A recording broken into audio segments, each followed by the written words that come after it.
오늘 말씀의 제목은 하나님의 음성은 어떻게 들리나라가 됩니다. 우리가 지금 신앙생활하면서 참 항상 만나면 이 얘기하는 것이 이제 코로나 바이러스입니다. 얘기가 그것밖에 없습니다. 만나지도 못하고 또 이렇게 떨어져 있고 우연히 만나면 얘기의 주제는 이것뿐이 코로나 바이러스만 될 수밖에 없습니다. 그런데 한번 우리가 생각을 해봐야 됩니다. 코로나 바이러스와 하나님은 어떤 관계가 있는가 합니다. 이건 어떤 관계가 있는가? 우리가 그 관계성을 분명히 제대로 이해해야 됩니다. 또한 하나님께서는 이 코로나 바이러스라는 사건을 통해서 우리에게 무엇을 어떻게 말씀하시는가입니다. 하나님은 살아계신 하나님이기 때문에 우리에게 말씀하시는데 이 코로나 바이러스를 통해서 우리에게 무엇을 어떻게 말씀하시는가입니다. 오늘 성경 본문은 여러분 읽으신 것처럼 들으신 것처럼 여호와의 소리라는 소리가 그 단어가 여러 차례 등장합니다. 하나님께서 말씀하신다는 겁니다. 그러기에 오늘 말씀을 통해서 우리가 이런 질문에 대한 대답을 얻어야 됩니다. 먼저 1절과 2절을 보시기 바랍니다. 1절과 2절을 보시면 제가 읽어드리겠습니다. 너희 권능이 있는 자들아 영광과 능력을 여호와께 돌리고 돌릴지어다. 여호와께 그의 이름에 합당한 영광을 돌리며 거룩한 옷을 입고 여호와께 예배할지어다. 자, 이 말씀은 명령형입니다. 예배를 드리라고 합니다.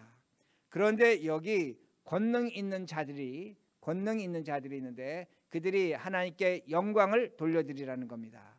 그리고 합당한 예배를 드리라고 그렇게 말씀합니다. 우리가 이 성경을 읽을 때 가장 크게 쉽게 실수하는 것이 뭐냐면 권능 있는 자라고 그렇게 단어가 쓰여져 있기 때문에 이거는 우리들 하나님 믿는 사람으로 그렇게 우리가 생각을 합니다. 그렇지 않습니다. 여기서 권능 있는 자라는 것은 하나님 믿는 자들이 아니라 우상 숭배하는 자들입니다. 우상 숭배하는 자들입니다. 그러기에 이 말씀을 영어 번역을 보면 Sons of Gods로 그렇게 번역했습니다. Sons of Gods로 그렇게 번역했는데 이 God이 G-O-D-S 스몰 레터 G-O-D-S가 됩니다. 우상의 아들들입니다. 우상을 섬기는 자들이 된다는 겁니다. 즉 우상 섬기는 자들은 하나님께 영광을 돌려드리지 않습니다. 능력을 올려드리지 않습니다. 그리고 예배를 드리지 않는다는 겁니다. 그런데 이 권능 있는 자는 동시에 성경에서 누구를 나타내냐면 우리들을 나타냅니다. 우리들을 나타내는데 우리들을 나타낼 때 그 권능 있는 자의 영어 번역은 Sons of God입니다. 즉 God을 쓰는데 그 God은 캐피털 G-O-D를 씁니다. 그러니까 우리가 하나님의 자녀라는 겁니다. 하나님의 자녀의 특징이 뭐냐? 그것은 하나님께 예배 드리는 자라는 것을 성경이 분명히 가르쳐 줍니다. 즉 우상을 섬기는 자와 우상을 섬기지 않고 하나님 믿는 자의 차이점 뭐냐? 우상을 섬기는 자는 하나님께 예배 드리지 않습니다. 그러나 하나님을 믿는 자는 하나님께 반드시 예배를 드린다는 겁니다. 그런데 오늘 본문 1절과 2절에서 왜 하나님께서 그들에게 예배를 드리라고 명령하시는가입니다. 왜 우상 섬기는 자들에게 하나님께서 예배를 드리라고 명령하시는가입니다. 이 말씀은 어떤 의미가 되냐면 하나님께서 우상 섬기는 자들에게 나타나시고 말씀하십니다. 그런데 그들은 하나님이 나타나고 말씀하시는 것을 보고 들었음에도 불구하고 하나님으로 여기지 않았다는 겁니다. 오히려 그것으로 우상을 섬겼다는 것을 성경이 가르쳐 줍니다. 다시 말씀드립니다. 우상을 섬기는 자라고 할지라도 하나님이 나타나셨습니다. 그리고 말씀하셨습니다. 그런데 그들은 그것을 오히려 하나님으로 받아들이지 않고 우상으로 받아들였다는 것을 성경이 분명히 보여줍니다. 그러기에 그들은 하나님의 음성을 여호와의 소리를 듣지 못한다고 성경은 가르쳐 줍니다. 그러기에 이런 예가 3절부터 계속 나오는데 3절과 4절을 보시기 바랍니다. 다시 한번 3절과 4절 제가 3절 읽습니다. 여호와의 소리가 물 위에 있도다. 영광의 하나님이 우레소리를 내시니 여호와는 많은 물 위에 계시도다. 여호와의 소리가 힘 있음이여 여호와의 소리가 위엄차도다. 자, 하나님의 소리가 위엄차게 나타나는 겁니다. 힘 있게 나타나는 겁니다. 그런데 지금 성경이 뭐로 보여주냐면 우레소리로 보여줍니다. 이 말씀의 배경은 뭐냐면 하나님을 믿는 자거나 하나님을 믿지 아니하는 자들이 갈릴리 호수에서 때로는 지중해 바다를 바라볼 때 번개가 내리치는 겁니다. 천둥이 내리치는 겁니다. 그걸 바라보면서 하나님 믿는 사람들은 그것을 보고 하나님의 소리로 듣는 겁니다. 여호와의 소리로 듣는 겁니다. 그런데 우상을 섬기는 자는, 하나님을 믿지 않는 자들은 그것을 보고 뭘로 보고 있냐면 천둥 번개 소리를 우상의 소리로 듣는 겁니다. 하나님으로 소리로 듣지 않는다는 말씀이 됩니다. 이런 내용이 5절부터 10절까지 7차례 계속 반복됩니다. 제가 읽지는 않겠지만 그 반복되는 것이 뭐냐면 또 하나가 나오는 백향목입니다. 백향목이 꺾어지는 소리가 나는 겁니다. 그리고 산불이 납니다. 산불이 타는 소리가 나오고 홍수가 납니다. 그런데 하나님을 믿는 사람들은 이런 산불과 홍수와 백향목이 꺾어지는 소리를 하나님의 음성으로 듣는데, 우상 숭배자들은 그것을 하나님의 소리가 아닌 우상의 소리로 들어버린다는 말씀이 됩니다. 왜 이런 일이 드러나는가 합니다. 왜 우상을 섬기는 자는 하나님께 예배드리지 못하고 우상을 섬기지 않고 하나님 믿는 자는, 우리는 하나님께 예배를 드리는가 합니다. 그것은 다른 것이 아닙니다. 우상을 섬기는 자들은 제가 좀 전에 말씀드린 것처럼 천둥소리, 백향목, 산불, 홍수를 우상으로 바꿔버렸습니다. 이것이 성경 어디에 나오냐면 로마서 1장 23절에 나옵니다. 하나님의 영광을, 즉 천둥이 치고 산불이 나고 백향목이 꺾어지고 홍수가 나는 하나님의 영광을 썩어질 금수와 버러지로 우상으로 바꿔버렸다고 그렇게 성경은 가르쳐주고 있습니다. 그러므로 성경이 우리에게 한 가지 아주 잘 보여주는 거 뭐냐면 우상이 하나님으로 나타난다는 겁니다. 때로는 하나님이 우상처럼 보여줄 수 있다는 겁니다. 이게 아주 묘한 겁니다. 그러게 오늘날 많은 신자들이 하나님 믿으면서 우상 숭배인지 하나님 믿는 것이 구분을 못합니다. 여러분 성경에 보면 이스라엘 백성이 출애굽을 해서 광야에 나갔습니다. 모세가 산으로 하나님의 계명을 받으러 올라갔습니다. 그때 그들이 금송아지를 만들었습니다. 성경을 보면 여러 차례 반복되는 것이 뭐냐면 이 금송아지가 우리를 애굽에서 인도해낸 신이라고 말합니다. 즉 우리를 애굽에서 인도해낸 하나님이라고 말합니다. 분명히 하나님이 이스라엘 백성 인도해냈는데 송아지가 하나님이 된 겁니다. 여러분 하나님께서 아브라함에게 아들 이삭을 주셨습니다. 하나님이 주신 은혜의 선물입니다. 기적의 선물입니다. 그런데 여러분 이 기적의 선물이 뭐가 됐습니까? 아브라함에게 우상처럼 된 겁니다. 우상처럼 됐을 때 하나님이 아브라함이 그 아들 이삭을 죽이라고 명령하십니다. 성경을 우리가 그렇게 해석할 수 있다는 겁니다.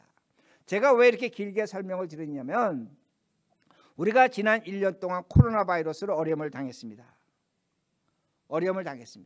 우린 이 코로나 바이러스를 통해서 우상 숭배하는 사람들은 즉 이것을 통해서 뭐라고 얘기하냐면 하나님이 인간에게 내리는 벌이라고 말합니다. 신이 인간에게 내리는 벌이라는 겁니다. 인간이 타락하고 환경을 파괴하고 여러 가지 모습이 있는데 하나님이 인간에게 주시는 벌로만 그렇게 해석을 한다는 말씀이 됩니다. 그러나 우리는 더 중요한 것이 있습니다. 어떤 중요한 것이 있냐면 코로나 바이러스를 통해서 하나님이 역사의 주인 되시고 더 나아가서 하나님의 음성을 들을 수 있다는 겁니다. 여기에 아주 애매모호함이 있는 겁니다. 그렇듯 합니다. 맞는 것 같습니다. 그러나 우리에게 주어진 더 중요한 것은 뭐냐? 코로나 바이러스를 통해서 오늘 백향목과 천둥과 번개와 홍수와 산불을 통해서 하나님의 음성이 들려지는 것처럼 우리는 코로나 바이러스를 통해서 하나님의 음성을 들을 수 있다는 말씀입니다. 왜냐하면 하나님은 지금도 살아 계시기 때문입니다. 제가 좀 전에 뭐라고 말씀드렸냐면 천둥, 번개, 산불, 홍수로 하나님 음성을 들을 수 있다는 거고 말씀드렸습니다. 이걸 신학적으로 자연계시라고 합니다. 하나님의 뜻이 나타나는 겁니다. 하나님은 오늘도 살아계시기 때문에 이렇게 말씀하실 수 있다는 겁니다. 그러기에 오늘도 우리가 당하는 이 자연 속에 살아가는 것들로 인해서 하나님은 코로나 바이러스를 통해서 산불을 통해서 지진을 통해서 우리에게 말씀하십니다. 이것이 어디에 나오냐면 성경에 나옵니다. 로마서 1장 19절에서 20절입니다. 로마서 1장 19절에 20절 제가 했습니다. 이는 하나님을 알만한 것이 그들 속에 보임이라. 여기서 그들 속에는 자연 만물입니다. 하나님께서 이를 그들에게 보이셨느니라. 20절 창세로부터 그의 보이지 아니하는 것들 곧 그의 영원하신 능력과 신성이 그가 만드신 만물에 분명히 보여 알려졌나니 그러므로 그들이 핑계하지 못할지니라. 자, 이 말씀 뭐냐면 제가 이렇게 해석할 수 있습니다. 하나님이 2021년에 2020년도 마찬가지지만 코로나 바이러스로 하나님이 알만한 것을 우리에게 나타나셨습니다. 하나님이 나타나셨다는 것. 무엇으로? 코로나 바이러스로. 그리고 그 코로나 바이러스를 통해서 우리가 하나님이 없다고 핑계하지 못하는 겁니다. 즉 우리가 당하는 자연 현실과 문제 속에서 하나님의 계시가 나타난다는 겁니다. 이걸 자연 계시라고 그렇게 말씀합니다. 그러기에 코로나 바이러스는 하나님이 보여주신 역사적 사건입니다. 역사적 사건입니다. 지금 우리가 당하는 어떤 사건이 있다면 그건 하나님이 주관하시고 하나님의 통치하는 세상에서 나타난 역사적 사건이라는 말씀이 됩니다. 그런데 어떤 사람들은 이렇게 말합니다. 제가 좀 전에 말씀드린 것처럼 어떤 사람들은 코로나 바이러스는 하나님이 인류의 죄에 대해서 하나님이 심판하신 거다. 저는 그렇게 말하는 걸 충분히 이해할 수 있고 또한 왜 그렇게 말하는지 알 수가 있습니다. 그런데 그렇게 말하는 이유가 뭐냐입니다. 그렇게 말하는 이유는 성경을 보면 인간의 죄에 대해서 하나님이 자연재해로 전염병으로 심판하는 것이 있기 때문입니다. 그렇기 때문에 그렇게 말합니다. 그러나 우리가 그렇게만 성경을 해석한다면 오늘날 코로나로 죽은 사람들은 어떻게 됐습니까? 우리보다 죄가 많아서 죽은 사람들이 됩니다. 그렇게 성경하면 해석하면 그렇게 된다는 겁니다. 또한 그렇게 성경을 일방적으로 해석해 버린다면 하나님은 우리의 죄를 코로나 바이러스나 질병이나 자연재해로 심판해 버리는 겁니다. 그렇다면 예수 그리스도가 우리의 죄를 위해서 십자가에 죽으실 이유가 없다는 겁니다.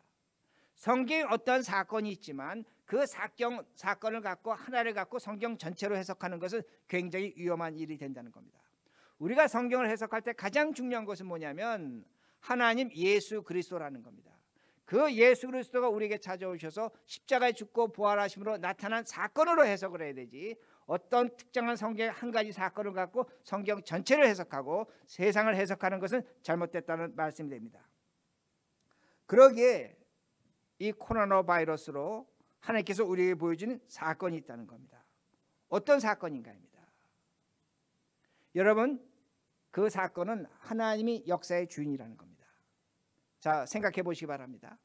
인류는 문자를 발명한 이후에 역사를 기록했습니다. 역사는 문자의 기록입니다. 그런데 그 역사라는 것이 무엇인가입니다. 역사라는 것은 우리가 여러 가지 면에서 볼 수 있겠지만 좀 간략하게 바라본다면 역사는 어떤 사람이 태어나서 이런 일하고 저런 일하고 죽었답니다. 그것의 가장 대표적인 것이 뭐냐면 우리가 무덤에 가면 비석을 봅니다. 이름이 있고 언제 태어나서 언제 죽었다는 겁니다. 한 인간의 역사지만 이 인간의 역사가 총체적 역사로 우리가 그렇게 해석할 수 있다는 겁니다. 인간의 역사는 사람과 국가의 흥망성쇠입니다. 일어났다가 넘어진 겁니다. 성공했다 실패한 것입니다. 그러기에 인간의 역사는 어떤 면에서 흥망성쇠, 허무합니다. 무의미합니다. 그러게 토인비가 뭐라고 말합니까? 역사는 도전과 응전이라는 겁니다. 어떠한 도전이 있고 그것을 반박하는 그것의 끝없는 싸움이라고, 반복되는 싸움이라고 그렇게 말합니다. 프랑스의 사상가 볼테르는 역사는 범죄와 불행의 초상화라고 그렇게 말합니다. 인간이 역사를 갖고 있지만 그 인간 역사 자체가 우리가 죽어서 비석 하나 남기는 것처럼 아무런 의미가 없다는 것을 알 수가 있습니다. 그런데 이런 역사에 단 한 사람이 죽지 않고 살았습니다. 비석이 없는 사람이 있다는 겁니다. 그가 누구인가 합니다. 예수 그리스도입니다. 예수 그리스도가 오심으로 말미암아 역사는 달라집니다. 어떻게 달라지나? 예수 그리스도가 오시기 전을 주후라고 합니다. BC라고 합니다. Before Christ. Before Christ의 역사는 뭐냐? 제가 좀 전에 말씀드린 것처럼 무의미합니다. 비석과 같은 거 하나 남기는 겁니다. 허망하다는 그 말씀입니다. 불행을 벗어나지 못한다는 겁니다. 그런데 주님 오신 이유를 주후라고 합니다. 아노 도미니오라고 합니다. 우리가 AD라고 합니다. 우리 학교 때 다 배웠습니다.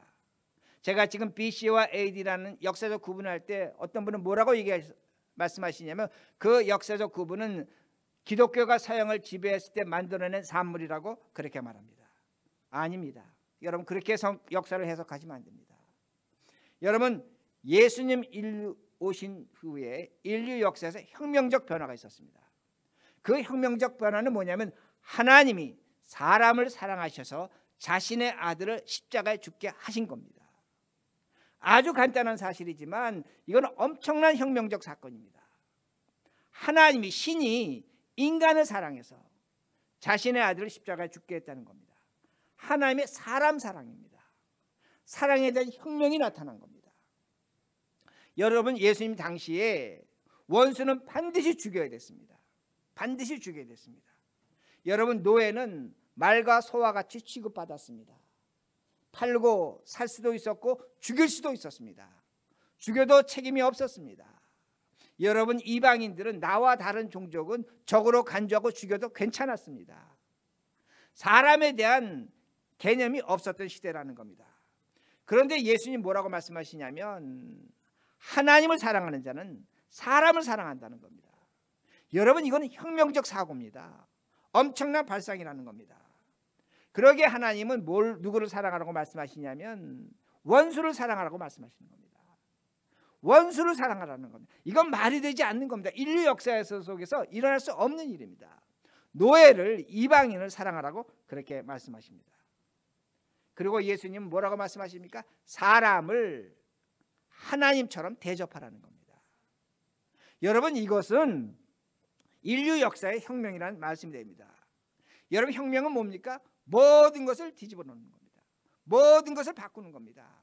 인간의 역사가 바뀐 겁니다. 여러분 이런 사랑이 들어왔을 때 당시의 유럽은 야만인들이었습니다. 그 야만인들이 이 사랑을 받아들였을 때 동양을 앞서기 시작합니다. 사상과 기술과 문화와 철학에서 이 사랑을 받아들였을 때 서양이 앞서가는 문명이 된다는 겁니다. 이런 사랑이 강조되면서 역사적으로 우리가 배웠습니다. 귀족이 없어졌습니다. 왕조 국가가 사라졌다는 겁니다. 그리고 이런 사랑이 시작되면서 지금부터 250년 전에 우리가 살아가는 이 미국 땅에 민주주의가 시작된 겁니다. 여러분 민주주의라는 역사는 길지가 않은 겁니다.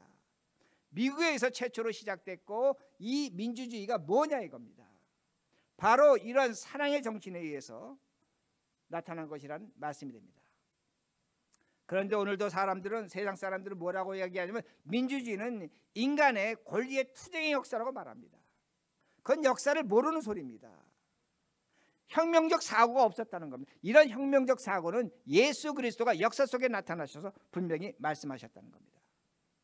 그러기에 우리가 이런 혁명적 사고를 뭘 가졌습니까? 모든 사람은 평등하다는 겁니다. 하나님 앞에서 평등하기에 이제는 노예와 주인이 없어진 겁니다. 너와 나의 차이가 없는 겁니다. 하나님 앞에서 평등하게 내가 내 뜻을 마음대로 자유롭게 발언할 수 있는 겁니다. 이게 미국의 수정헌법 1조입니다. 왜 우리가 자유롭게 발언할 수 있느냐?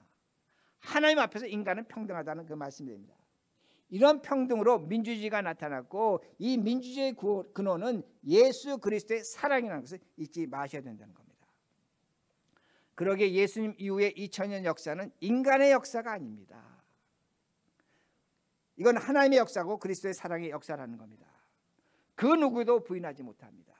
그러므로 우리가 역사를 AD와 BC로 나누는 것은 너무나 당연할 수밖에 없다는 겁니다. 왜 그런가 합니다. 오늘날 기독교 신자들이 가장 착각하고 믿지 못하는 것이 뭐냐면 시대와 역사의 주인이 하나님이 아니라고 생각하는 겁니다. 여러분 이걸 생각한다면 어떤 생각이 되냐면 하나님이 죽으신 하나님입니다. 구약의 하나님입니다. 2000년 전의 하나님입니다. 아닙니다. 하나님은 오늘도 2021년에 오늘도 살아계신 하나님이란 말씀됩니다. 그런데도 사람들이 계속 주장하는 것이 뭡니까? 역사의 주인은 사람이라고 그렇게 말합니다. 그러니까 칼 막스가 역사를 뭐라고 얘기했습니까? 혁명이라는 겁니다. 인간이 인간을 뒤집어야 된다는 겁니다. 계급투쟁이라고 그렇게 말합니다. 여러분 칼 막스가 갖고 있는 역사적 사과는 그렇게 틀린 것은 아닙니다. 왜 제가 그렇게 말씀드리냐면 인간의 역사 시간을 100% 놓고 본다면 97%는 전쟁했습니다. 2%는 전쟁 전과 전쟁 후입니다. 오로지 1%만 평화의 시간이 있었다고 그렇게 말합니다. 그러기에 칼 막스 말대로 투쟁하고 싸우고 쟁취하고 얻는 겁니다. 그러기에 인간의 그 역사를 보면 악이 승리하는 것 같습니다. 그런데 우리 모두 알고 있습니다. 우리 모두 억울해할 수 있습니다. 뭘 억울해할 수 있냐면 인간의 역사의 최후의 승리는 뭔가입니다. 선이 승리합니다. 여러분, 악이 승리하는 것 같지만 역사 속에서 악이 승리한 적이 없습니다. 악의 시간은 길었습니다. 그러나 최후의 승리자는 선이라는 걸 우리가 알 수가 있습니다. 그러므로 하나님이 역사의 주인입니다. 그러므로 로마서 11장 36절에 뭐라고 말씀하냐면 만물이 하나님으로부터 시작됐고 그 만물이 하나님께 돌아간다는 겁니다. 창조주 하나님의 선이 있었고 그리고 마지막은 선이라는 것. 그러나 그 역사적 과정 속에서 악은 있습니다. 기독교인들이 실수한 것이 있습니다. 잘못한 것이 있습니다. 그걸 우리가 분명히 인정해야 됩니다. 그러나 역사 자체는 하나님이 역사의 주인이라는 것을 분명히 인식해야 된다는 말씀입니다. 마찬가지입니다. 역사만 그런 거 아닙니다. 아닙니다. 세상의 지식, 사상, 철학도 하나님을 알 수 있습니다. 천둥, 번개, 홍수로만 하나님을 아는 것이 아니라 세상의 지식과 철학과 사상으로도 하나님을 알 수 있다는 겁니다. 여러분, 토마스 아퀴나스라는 신학자가 있습니다. 캐톨릭 신학자입니다. 근데 그가 훌륭한 것은 뭐냐면 예수님 태어나시기 300년 전에 아리스토텔레스라는 철학자가 있었습니다. 그 철학자의 철학을 이용해서 그가 하나님의 존재를 증명합니다. 이건 아주 놀라운 겁니다. 철학으로 하나님의 존재를 증명해냅니다.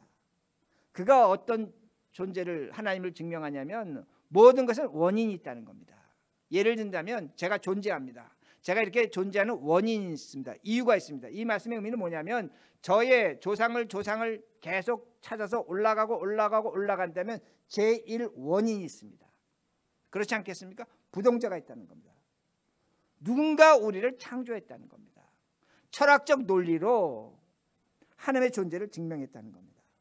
그러기에 역사뿐만 아니라 우리가 과학, 지식, 상식을 통해서 얼마든지 하나님의 살아계심을 증명할 수 있다는 말씀입니다. 그런데 문제는 뭔가입니다. 문제는 뭐냐면 우리가 불과 250년도 안 된 그 민주주의가 주는 자유에 빠져서 하나님의 역사 주인 되심을 망각하고 있습니다.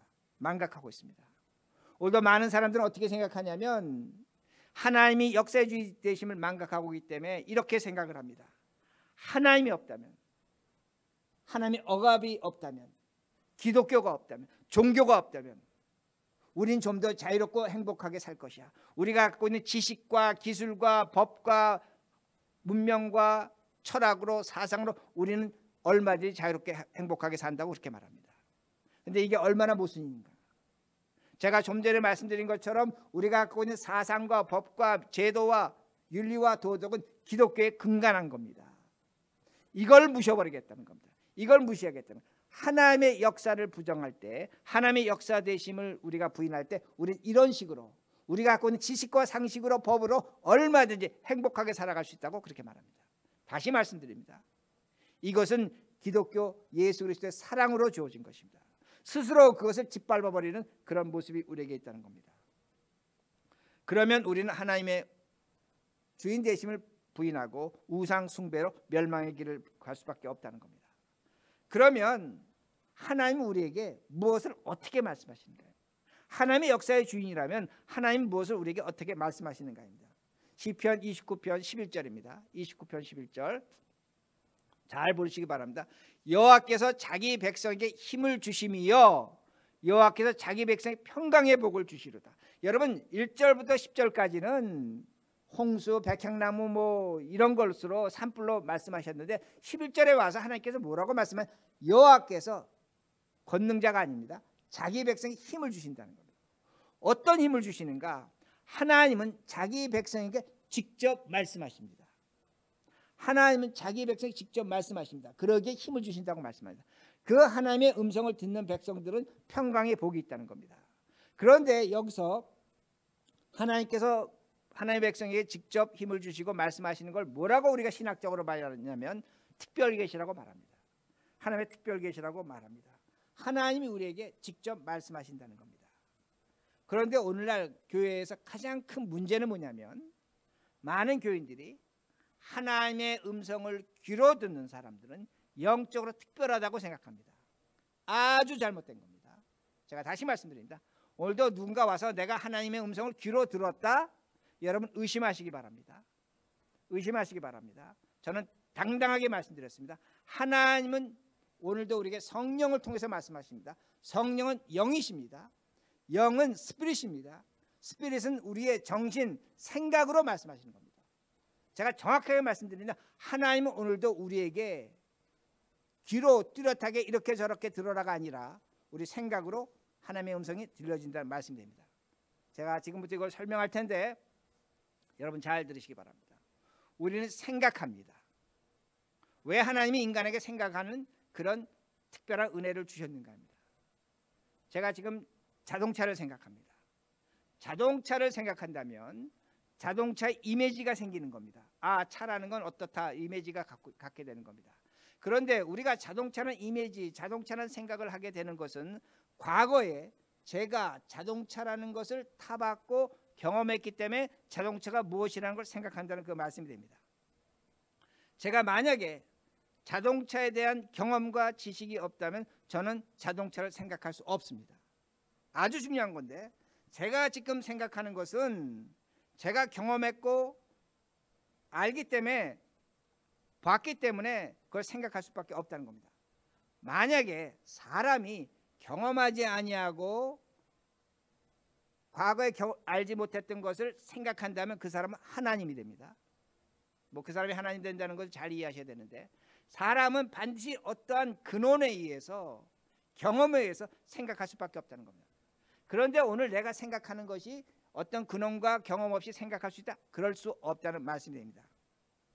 제가 다시 이렇게 설명합니다. 우리가 하나님을 생각합니다. 하나님을 생각한다는 것은 하나님을 경험했기 때문에 하나님을 생각하는 겁니다. 하나님이 계시기 때문에 하나님을 생각하는 겁니다. 이게 사람이라는 겁니다. 어떤 사람이 이렇게 말합니다. 하나님은 죽었습니다. 여러분 하나님이 죽었다고 말하는 그 사람 자체도 하나님의 살아계심이라는 것을 인정하기 때문에 죽었다고 말하는 겁니다. 어떤 사람은 하나님이 없다고 얘기합니다. 하나님이 없다고 말하는 사람은 하나님이 있다는 것을 전제하기 때문에 없다고 말하는 겁니다. 여러분 이게 말장난이 아니라 인간의 생각의 한계라는 겁니다. 교육하기 위해서 이 생각을 이 방법을 사용한다는 말씀이 됩니다. 그러게 우리가 하나님의 이미지를 갖고 있다. 지금 우리가 예배를 드리는데 하나님의 어떤 그 상상력이 있습니다. 하나님에 대한 어떤 그 경험이 있습니다. 이것은 어떤 의미가 되냐면 과거에 하나님이 우리에게 찾아오셨기 때문이라는 겁니다. 하나님이 먼저 우리에게 찾아오셨기 때문이라는 겁니다. 그러게 우리가 예배를 드리는 겁니다. 제 이 부분은 길게 설명드리지 않겠지만 우리가 하나님의 형상 이마고 데이, 이미지 오브 갓, 예수 그리스도가 십자가에 죽고 부활하심으로 우리에게 다시 회복된 것이 뭐냐면 하나님의 영, 이미지가 우리에게 있다는 겁니다. 그러기에 오늘 우리는 하나님을 생각한다는 겁니다. 그런데 그렇게 하나님을 생각할 때 하나님은 뭘로 말씀하시냐? 우리 귀에다 대고 사람처럼 얘기하는 것이 아니라 우리 생각에 말씀하신다는 말씀이 됩니다. 자, 그러면 한 가지 더 질문이 생깁니다. 우리가 어떻게 하나님의 음성을 듣는가입니다. 어떻게 듣는가입니다. 자, 오늘도 여러분 설교를 듣습니다. 여러분 기도합니다. 집에서 성경을 봅니다. 즉 하나님이 여러분에게 제시되어집니다. 제가 영어를 사용해서 대단히 죄송한데 하나님이 여러분께 프레젠테이션 되는 겁니다. 제시되는 겁니다. 자, 그러면 하나님이 여러분에게 제시됐을 때 여러분 어떻게 합니까? 그 하나님을 생각합니다. 그 하나님에 대한 이미지를 갖게 됩니다. 그리고 그 하나님의 이미지를 여러분 모방합니다. 하나님 말씀대로 살아야지. 하나님이 원하신 것 해야지. 그 모방을 한다는 말씀이 됩니다. 그렇게 모방할 때에 그 하나님이 우리에게 리프레젠테이션 됩니다. 레프레젠트 됩니다. 이거 뭐냐면 하나님의 그 모습이 우리에게 레프레젠테이션 되는데 인격화되는 겁니다. 언어화되는 겁니다. 삶으로 되는 겁니다. 즉 우리가 하나님과 같지는 않지만 하나님과 같이 살려는 하나님의 대표적인 모습을 갖게 된다는 겁니다. 즉 프레젠테이션에서 레프레젠테이션이 되고 그리고 그 모습을 우리가 갖게 되는데 중요한 건 이겁니다. 프레젠테이션과 레프레젠테이션에서 공통되게 나오는 단어가 뭐냐면 프레젠트입니다. 현재성이라는 겁니다. 이 말씀의 의미는 뭐냐면 2021년에 하나님이 우리를 통해서 계시되어지는 겁니다. 나타나시는 겁니다. 그러기에 하나님은 오늘도 우리 생각에 말씀하신다는 내용이 됩니다. 그러기에 하나님에 대한 이미지를 갖게 된다는 겁니다. 2021년 우리 생각 속에 우리가 하나님을 생각할 때에 하나님이 말씀하신다는 겁니다. 제가 지금 생각이라는 단어를 썼습니다. 생각으로 말씀하신다 했습니다. 그럼 어떤 분은 이렇게 질문합니다. 목사님 그렇게 생각으로 말씀하는데 그게 우리의 착각이지 않습니까? 우리 사람이 착각하지 않습니까? 맞습니다. 착각할 수 있습니다. 그럼 하나님의 음성인지 우리가 어떻게 구분합니까? 어떻게 구분합니까? 그 말씀을 하십니다. 하나님은 말씀을 우리를 초대하십니다. 초대하시는데 여러분들이 결혼이나 어떤 좋은 일에 초대장을 받으십니다. 초대장을 받으면 그 초대장 밑에 뭐라고 써 있냐면 kindly respond라고 써 있습니다. 신속하게 대답하자는 겁니다. 여러분 하나님의 음성을 들으면 반드시 하나님께 우리에게 요구하시는 것이 있는데 내가 지금 너에게 말한 것을 너는 행하라는 겁니다. 즉시 행하라는 겁니다. 빠르게 대답하라는 겁니다. 빠르게 행동하라고 그렇게 말씀합니다. 그런데 우리가 왜 그렇게 하지 않았는가 합니다. 여러분 하나님은 이미 영으로서 우리에게 수천 번 수만 번 우리 생각에 대고 말씀하셨습니다. 그런데 우리가 대답하지 않고 응답하지 않은 이유는 뭐냐면 우리 지금도 어떤 고집을 갖고 있냐면 하나님이 우리 귀에 뚜렷하게 들려지지 않는 한 하나님의 음성이 아니라고 생각했기 때문입니다. 그래서 우리는 대답하지 않았습니다. 그러나 하나님의 음성을 오늘도 우리에게 말씀하시는데 그것이 귀에 들려지면 그 증거는 뭐냐? 하나님의 음성의 증거는 뭐냐? 빨리 움직이고 싶습니다. 빨리 대답하고 싶습니다. 빨리 행동한다는 그 말씀입니다. 하나님이 우리에게 말씀하시기 때문이라는 말씀입니다. 그러기에 우리가 여러분이 기도하시고 성경 보시고 예배 드리시고 하나님께서 여러분에게 무엇인가 요구하시는데 그 요구가 긴급성을 요구하신다면 여러분 빨리 움직이셔야 합니다. 그럴 때 오늘 11절에 뭐라고 말씀하십니까? 하나님의 주신 복이 있다는 겁니다. 샬롬이 있다는 겁니다. 평안이 있다는 겁니다. 안전이 있다는 겁니다. 위로하심이 있다는 겁니다. 복주심이 있다고 분명히 말씀하십니다. 그러게 제가 말씀을 마칩니다. 우리가 코로나 바이러스로 고통당하고 있습니다. 하나님 알고 계십니다. 그러나 하나님은 역사의 주인이십니다. 이 역사의 주인 하나님 되심을 인정하면 우리가 분명히 할 수 있는 것이 뭐냐면 만물이 하나님으로부터 시작되고 하나님께 돌아갑니다. 우리가 이 코로나 바이러스 최후의 승리자가 된다는 겁니다. 역사의 승리자가 된다는 겁니다. 코로나 바이러스 이기는 승리자가 된다는 것을 확신하셔야 됩니다. 그리고 마지막으로 우리 하나님께서 오늘도 우리 생각으로 말씀하십니다. 여러분이 그 음성을 듣고 이것이 하나님의 음성이라고 느끼고 확신하는 방법은 뭐냐면 빠르게 대답하는 겁니다. 그걸 하나님께서 요구하십니다. 그 음성에 대답하시고 하나님이 주신 복을 누리시는 우리 모두가 되기를 간절히 바랍니다. 기도하시겠습니다.